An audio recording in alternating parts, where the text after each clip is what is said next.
You check your bank account and your career progress, and the numbers look exactly the same as they did 6 months ago. The effort you put in every morning feels invisible, leaving you with the sense that you are simply spinning your wheels. We are raised on a cultural myth that progress should feel like a steady climb. We expect forward momentum to bring a sense of clarity and reward, where every step forward provides a visible increase in height. In reality, approaching a significant goal feels chaotic. The closer you get to a meaningful result, the more the situation tends to feel messy, uncoordinated, and filled with doubt. The human brain misreads this friction. When the pressure of growth intensifies, we interpret that discomfort as a signal to stop, often occurring precisely when the internal tension is at its highest. Surviving the final stretch of a long-term project requires a shift in perspective. You have to learn to recognize these uncomfortable psychological signals for what they actually represent. Constant frustration is an indicator of growth. It suggests your brain has outgrown its old systems and is searching for a more efficient way to operate. It's the mental equivalent of wearing shoes that have become too small because your feet grew. Fumbling with new skills creates a specific kind of awkwardness. Jeff Bezos fumbled through the early, clunky stages of an online bookstore long before the infrastructure of Amazon existed. That initial period of feeling incompetent is a required part of the upgrade. Historical innovation relies on this same clumsiness. Thomas Edison viewed his 1,000 failed light bulb attempts as a collection of data.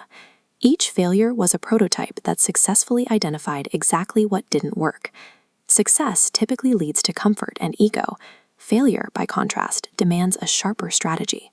It forces you to analyze the mechanics of your approach and adapt based on the evidence of what went wrong. A history of repeated fumbles is the tuition payment for expertise. Each mistake adds a specific piece of information to the system you are building. Deep growth often results in a disconnect from your old environment.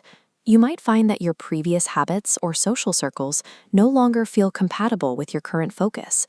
This shift is an evolution of your standards.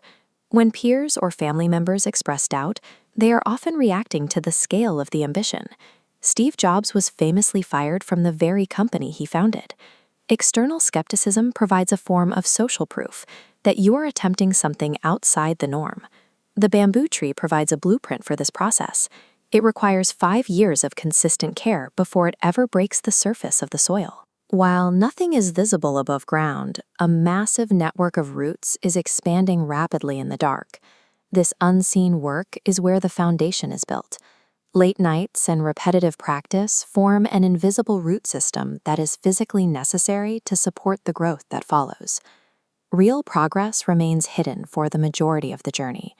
You are in the underground phase, accumulating the structural strength required for a sudden change in height. Comparing your current situation to someone else's success is painful, but it serves a purpose. It creates an awareness of the specific gap between where you are and where you intend to be. This awareness leads to an obsession with small 1% improvements. These tiny adjustments, like refining a morning routine or reading a few pages, function as the runway for eventual takeoff. Occasionally, you catch a fleeting moment of success. A single client appears, 1 month shows a profit, or one video catches an algorithm. You feel a sudden pulse of what you've been working for, and then it vanishes. This moment isn't a fluke, it is a forecast. It demonstrates what happens when your small improvements finally align with an external opportunity. Focusing on microscopic details prepares the system for momentum. By the time the world notices the result, the internal preparation has already been completed. The ultimate metric of success is the refusal to quit despite the lack of immediate feedback. In many cases, the winner is simply the person who stayed in the arena long enough for the environment to shift. Consider a small business owner who spent 2 full years producing handmade goods with almost zero sales. She adjusted her marketing and improved her craft daily, despite receiving no external validation. For 24 months, her sales revenue was a flat line. Then, an influencer's mention caused the graph to turn vertical. The results arrived all at once. Onlookers called it luck. They didn't see the dense layers of frustration and failed experiments beneath the flat line. The spike was only possible because the foundation was already in place. Success arrives as a breaking point. The accumulation of unseen effort and strategic adaptation finally forces the environment to give way, turning years of silent progress into a visible result.